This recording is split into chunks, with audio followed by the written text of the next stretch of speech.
Oke, yang pertama ada apa itu toksisitas? Kemampuan bahan kimia untuk menyebabkan kerusakan atau injuri. Proses pengerusakan ini baru terjadi apabila pada target organ telah menumpuk satu jumlah yang cukup dari agen toksik ataupun metabolitnya. Kemudian ada efek toksisitas.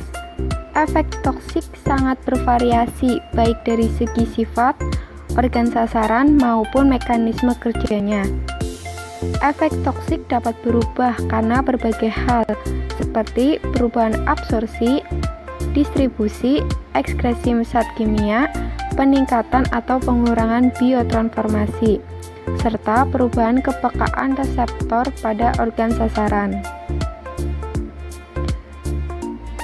Prinsip umum toksisitas.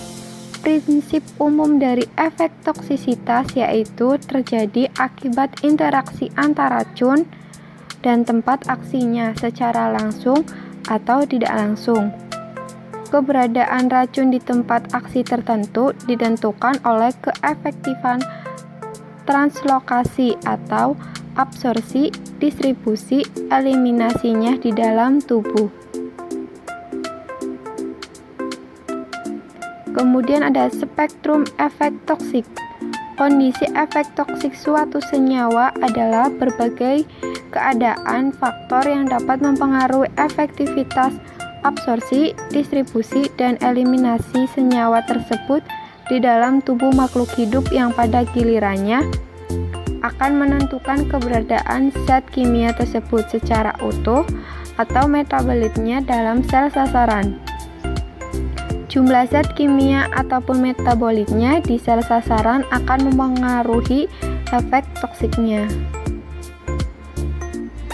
Dampak efek toksik. Yang pertama ada keracunan kronik. Keracunan yang gejalanya timbul perlahan yang diakibatkan oleh keracunan bahan-bahan kimia dalam dosis kecil tetapi terus-menerus, dan efeknya baru dapat dirasakan dalam jangka panjang, dalam minggu, bulan, ataupun tahun. Yang kedua ada keracunan akut. Keracunan ini juga karena berpengaruh sejumlah dosis tertentu yang akibatnya dapat dilihat atau dirasakan dalam waktu pendek. Biasanya terjadi mendadak setelah makan atau melakukan sesuatu. Yang ketiga ada menurut alat tubuh yang terkena. Pada jenis ini, keracunan digolongkan berdasarkan organ yang terkena. Yang terakhir ada menurut jenis bahan. Pada jenis keracunan digolongkan dalam beberapa kategori.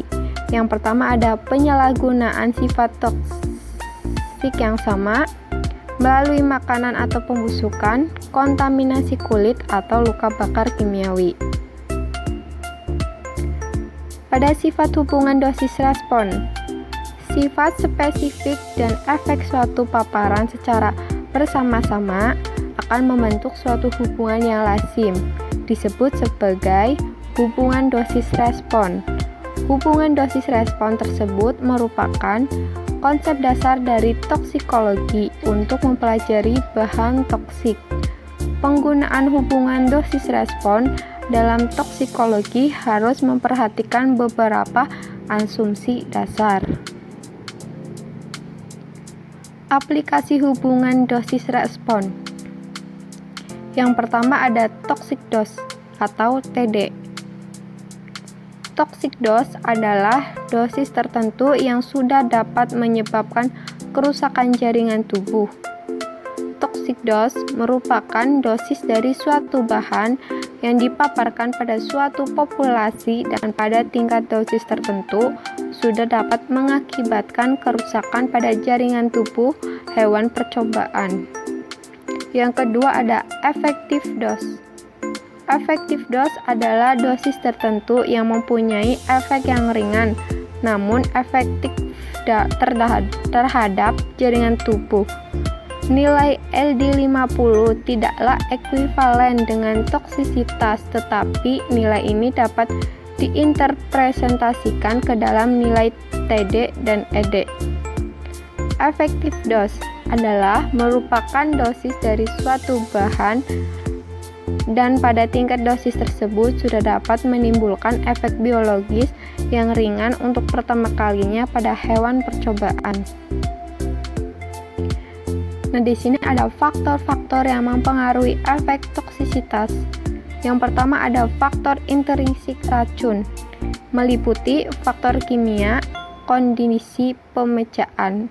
Yang kedua ada intrinsik makhluk hidup, meliputi keadaan fisiologi, keadaan patologi, kapasitas fungsional cadangan, penyimpanan racun dalam diri makhluk hidup, toleransi, dan resistensi.